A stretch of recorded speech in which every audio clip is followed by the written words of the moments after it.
and welcome back to BookTube with Evie. This is going to be my most recent weekly wrap up. So the first book that I read was Potions, Poisons and Peril by Shea MacLeod. This basically came about because I was looking for cosy mysteries, I guess. I've been reading the Suki Stackhouse books and really enjoying the cosy mystery aspect of them. And I've been getting recommendations for like standard cosy mysteries, but I was looking for something that had a wee bit of a more supernatural element, something a wee bit witchy, because I've been enjoying that in the Suki Stackhouse novels, and this came recommended to me by Amazon, so I thought I would give it a go.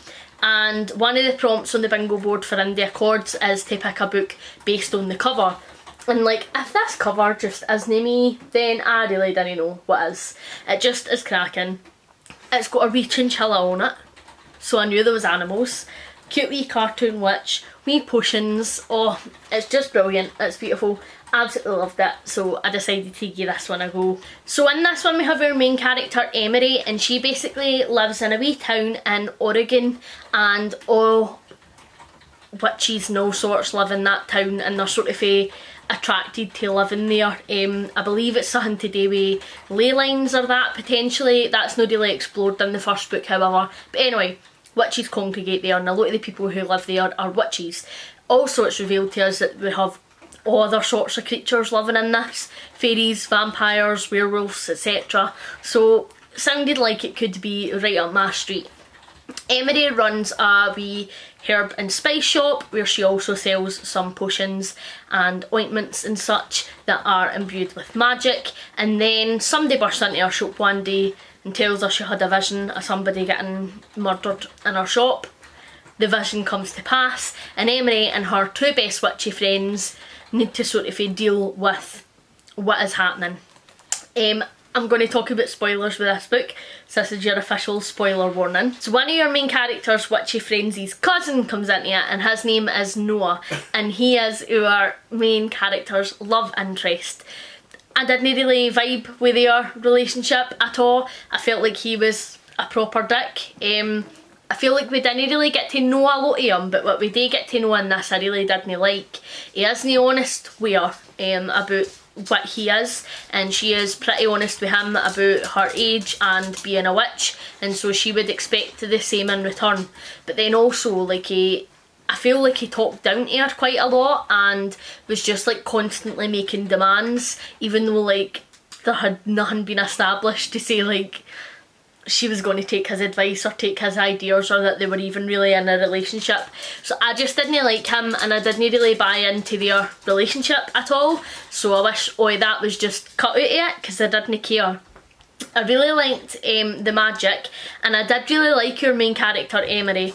Like, there was a lot of things that she did that I was just like rolling my eyes at, but I still really liked her. Like, she was annoying, but I liked to find her annoying, if that makes sense. So I did really enjoy her as a character. I liked the relationship she had with her two best friends, and I liked the setup of the town and the shop, and there were definitely the cosy elements in here of her just like getting the shop ready and like going through some like ordering stuff and like making up all her potions, and I did really enjoy that. The mystery I felt was very conveniently solved. This is obviously quite a thin book anyway, so I wasn't expecting anything pure in depth, but I feel like the build up to then the reveal was a bit mispaced in terms of timing. We could have had a lot less build up and then a lot more time with the actual reveal and like the solving of the mystery than what we got. So overall this was a 3-star for me. I don't even know if I'm going to continue the series or no. I think I'm going to let this one sit with me for a wee bit, because I enjoyed it enough that I would definitely contemplate continuing, but I was anticipating this being a bit of a 5-star and it wasn't, so I'm a wee bit disappointed in that aspect of it. I think that for the second one to really make me want to continue in the series, we would definitely need to abandon the romance plotline that's happening, and we would need a lot more world building aspects to make it like properly epic. If anybody has read these, please let me know what the second one is like, and if you tell me my dreams come true and I get what I want, then I potentially will pick up the second one. I did notice these are all in Scribd, in book format though. So I'd maybe read the second one as an ebook before I purchased it to see whether or no I liked it, because I already pay for script anyway. But aye, let me know if you've read it, see if this gets any better. And like I said earlier, this counted as my read a book for a cover prompt. And then I read Love Potion 666 by Nathan D. Ludwig. Now Nathan was kind enough to reach out to me on Twitter and send me a copy of this book to review.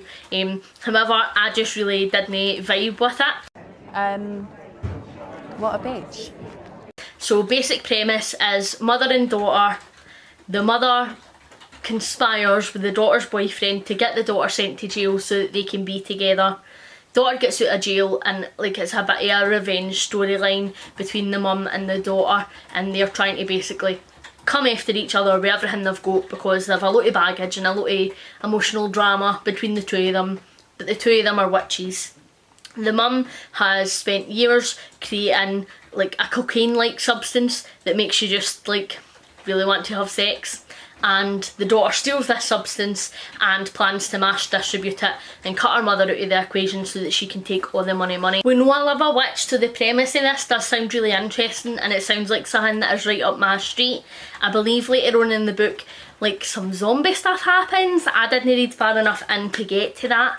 My issues with this book was that I just didn't connect to either of the two main characters, the mum or the daughter. The daughter, we get more of her in it for the part that I read, and she was just very sweary and very vulgar, and I don't mind that at all. I would have a cheek to sit here and tell you that I have an issue with women who are sweary and vulgar, considering they're two of my main personality traits. But I felt like we were main characters in this book, like that was in lieu of having a personality. Like that is all we got for her. It was fucking cunting this, effing jeffing that, like, but there was no real substance there, and so it felt really difficult for me to connect with her. And every time she'd swear or she'd say something vulgar, like I just ended up rolling my eyes because I was like, alright, here we go. Like, and there was so many one-liners in here, but like there was just no need for it. Like I feel like there was a lot of dialogue that maybe Nathan had thought of in advance that he wanted to put into the novel, as opposed to just writing the novel and seeing what dialogue came and what felt right for the characters. And it was just very jarring for me. I really didn't enjoy that. It just wasn't for me, so unfortunately I did have to DNF this one. Doesn't mean it will only be for you. It gets loads of love on Goodreads, so please do go read the reviews if you think it's something that you're interested in. It just wasn't for me, with me being such a character driven reader, and for the first wee bit of this book that I read to have been pretty character driven because the plot doesn't ramp up too further into the book, and for me not to care about any of the characters, I was just like, no. And I think that maybe if I didn't find the characters as annoying as I did, and I didn't find like their language and comments to be as jarring and as off-putting as I did, that I could have continued and potentially enjoyed it from a plot perspective. But I just couldn't. Like, I just really hated the characters in this, to be honest. They just weren't for me, and I say it all the time, but like, I didn't need to like your character, I just need to care about something, anything, and I just didn't, and I just found it to be very grating every single time that there was one of these one-liners, or every single time they spoke about getting fucked, and like every single time that they were just swearing for absolutely no need. Just wasn't for me. And then I read Satan's Burnouts Must Die by David Sodergren, and we had to read for India Chords a book that had black, red or blue on the cover. This has both black and red, so I used this for that prompt. Obviously we all know I love David Sodergren, so like, I'm gonna gush, prepare yourself. This was the first David Sodergren book that I picked up that wasn't set in Scotland, and there was a wee bit of me that was a wee bit apprehensive about jumping into this, because we all know a lot of the reasons that I love David Sodergren's writing are because he writes such amazing rural Scottish horrors, which I adore, and he writes it in my dialect, which I adore. So I was like, what if like I just like the Scottishness of it? So the main premise of this is we have Sam, and he is a 70-year-old man. He lives on the outskirts of a town called Dennyville, and a biker gang called the Satan's Burnouts fly through his town, starts causing havoc, and he takes it upon himself to defend the town. I thoroughly enjoyed this book. I read the entirety of it in one sitting on sprints on my channel. It was just brilliant. I thoroughly enjoyed it. So it isn't just the Scottish setting and the Scottish language that I love.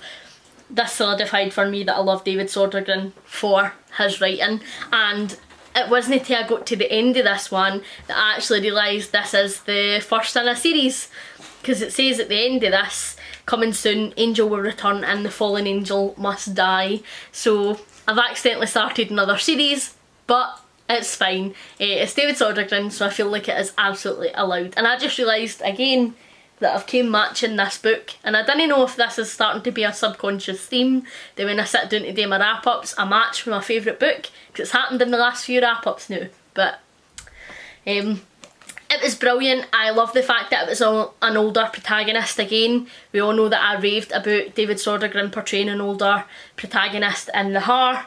It was exactly the same in this. Sam is fantastic. I find him to be very endearing and very realistic. He really deals with the struggles. What I would imagine it's like to be an older gentleman and wanting to do things that you would maybe do when you were younger and you would just take action without thinking about it, but now there's limitations on what your body will allow you to do in fight or flight situations, and so that was brilliant. It was really interesting. This is going to go into spoiler territory, so this is your official spoiler warning. The Satan's Burnouts biker gang are not just a normal biker gang, they're also, well, a Satanist cult, a satanic cult, which was great, and we get to spend a wee bit of time with them and their leader, and I really enjoyed that. I really enjoyed their leader. He was giving me sort of feel like Charles Manson-y vibes, and he was just written so well. Like, I was hanging on his every word, so like he would 1000% get me to join this cult. Like, I found him to be so interesting, and what I liked about this was we didn't just get the cult doing these horrible things, it was how they then managed to convince other people to do these horrible things, which I think was brilliant and something that isn't usually portrayed in horror, but I mean it's certainly what happens in cults in real life. And I've said it before, but I feel like David Sodergren's writing is hugely realistic, and it was exactly the same in this one. Like, you could imagine this genuinely happening, especially in the setting in America. It was just brilliant. I also feel like this was such a feminist novel. Like, I was absolutely rooting for a lot of your characters in here. Again, the characters were expertly written, and David Sodergren just hits the mark with putting so many amazing feminist points in here, some brilliant social commentary in here around the treatment of women, around what we will and will not accept in terms of treatment of women in society, and he always just feeds in such amazing social commentary throughout his books, and this was no exception. It was phenomenal and I absolutely adored it, and I cannot wait to pick up the second one. It was brilliant. I would recommend everybody to go and read this. It was great. If you like cults, if you like horror, if you like feminism, please go read this. It was everything I needed, and it was a 5-star read for me. No surprise there. Everything I have read by David Sodergren so far has been a 5-star read. It was just brilliant, and I'm so glad that I've read this, and I already need the second one, like, now. And then I read Too Much Lip by Melissa Lukashenko, and I read this for a host's favourite prompt. So this is one of Mel's favourite, Mel from A Book Fiend named Mel. She is one of the team captains for Team Independent Kitties, which is my team, and this was one of her favourites, so I decided to pick it up. This is written by an Indigenous author from Australia, and I really like the premise of this. So we have our main character Kerry, and she has sort of escaped where she has grown up from, and we sort of get the feeling that she is on the run for a lot of things, and not only just for the police, but she's sort of outrunning her life and outrunning her family a wee bit, just trying to get away. And then she gets the news that her granddad's going to die, and she's got to travel back to her wee hometown and deal with everything that she has spent the last however many years running away from, because she needs to go back to say goodbye to her granddad and to sort of help the family deal with that.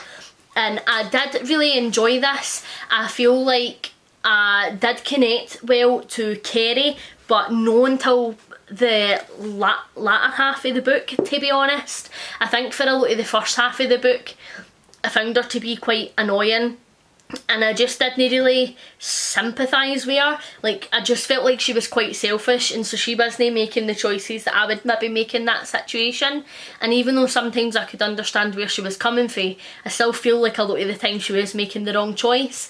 But then, having read the entire book, like, things sort of come out in the wash. Like, I understand a wee bit more why she was making the decisions, and so I feel like by the end of the book I had came round to her as a character. But in terms of like character, it is a wee bit of a slow burn for me in that development and really that connection with her. This book tried to say a lot.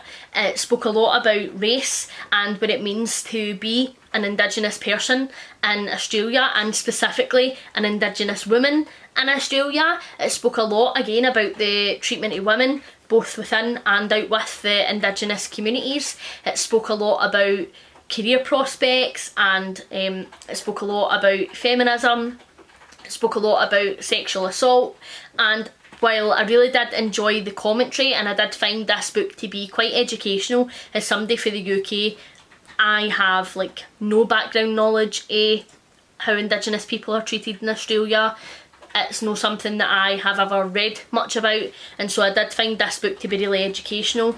And the author is hugely honest on both sides, and gives a very accurate account as to how I imagine it would be to live as an Indigenous person in Australia, and I really did enjoy that. In terms of the plot, I felt like it was a wee bit all over the shop, and it maybe tried to do too much within the page limit that this book was given, but I still overall really enjoyed it, and it was a 3-star for me. Thank you very much for watching. Hopefully you're enjoying everything that you're reading at the moment. Please like and subscribe if you haven't already, and I will catch you in the next one. Bye!